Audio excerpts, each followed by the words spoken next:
Sunny San Antonio, Easter Sunday afternoon, Philadelphia Stars. San Antonio Gunslingers, no score, second quarter. Philadelphia, though, gets on the board first. Chuck Buzina to a barely inbound Scott Fitzke, 7-0 Philly. Later, second quarter, from the 25, Buzina hits Tommy Donovan, also out of Penn State. Second TD toss of the day, 14-0 Stars at halftime. Third quarter with a score 17-0 Philadelphia. Rick Neuheisel for San Antonio to Jerry Gordon to put the Gunslingers on the board. Cuts the deficit to 17-7. Now in the fourth quarter with a score 20-14, this could be the winning touchdown, but no. Bill Hardy, a substitute defensive back, saves the day for Philadelphia with the interception in the end zone. The Stars go 8-1. They beat the Gunslingers 20-14. The Memphis Showboats and the Jacksonville Bulls last Friday night. The Gator Bowl in Jacksonville, an improbable ending.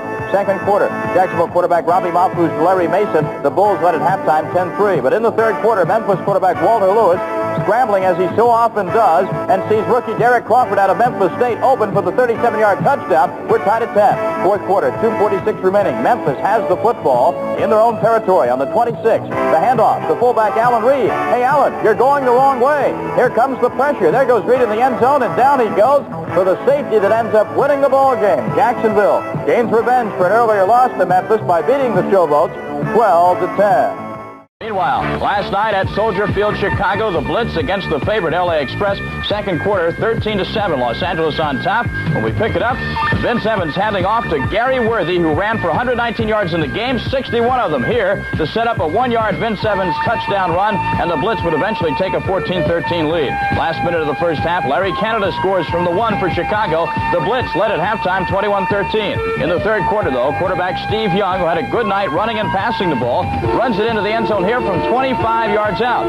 Steve Young ran for more than 120 yards on the night. This plus a two-point conversion tied the game at 21. But in the fourth quarter, watch one of the big plays of the night by Donnell Daniel of the red-clad Chicago Blitz. He's back to receive the punt. Nice catch by Daniel at the 29, and from there he goes 71 yards for the touchdown. Donnell Daniel, as the crowd of 11,000 plus at Soldier Field get a chance to cheer. The Blitz come back from a blitzing at Philadelphia last Sunday. And even though Steve Young had a great night, throwing for over 300 yards and running for over 100 yards, Chicago wins the game. The Oklahoma Outlaws and the Birmingham Stallions. Last Saturday night, Legion Field in Birmingham, big day for Cliff Stout. He would throw for a USFL record 5 touchdowns on the night. Number 1 to Jim Smith. The Outlaws led it here at 10-7. Later, a little razzle-dazzle, the old flea flicker play. And it's a 41-yard touchdown. Also to Jim Smith. The Stallions led then 35-17. Stout finished off the record performance with a 37-yard TD pass to Alabama rookie Joey Jones. Birmingham beats Oklahoma with a better record at 7-1, but the Breakers would have come out on top of this game thanks in large part to Buford Jordan. Buford scoring a couple of touchdowns and running for 182 yards in this football game. That is a new Breaker club record.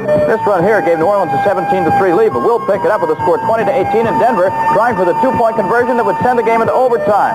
Just a few seconds left, but Kevin Williams makes the catch. However, the referee says, Kevin, you were out of bounds. So New Orleans hangs on to win it 20-18. Then the game a lot of people joked about. Two winless teams, Oakland Invaders, Washington Federals. There's no joke to the players, though. The Federals trailing 10-0 early, but in the second quarter, Washington quarterback Mike Hohensee finds Nebraska rookie Ricky Simmons, who beats the gambling Invader defense and goes the distance, 77 yards for the touchdown, 10-7 Invaders at halftime. In the second half, Curtis Bledsoe stole the show.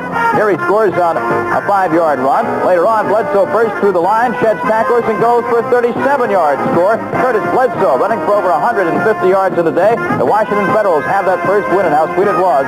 31-17, Oakland still looking for their first win.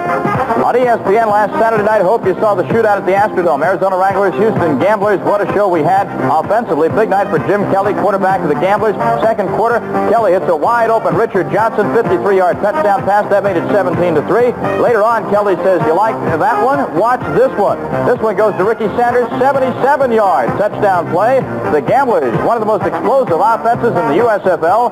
They took advantage of some late turnovers to beat Arizona 37-24. And then the New Jersey Generals and Pittsburgh Maulers. Easter Sunday afternoon, dreadful weather at Three Rivers Stadium in Pittsburgh. A great day, though, for Herschel Walker. Walker ran for 153 yards in the day, including this fourth quarter jaunt.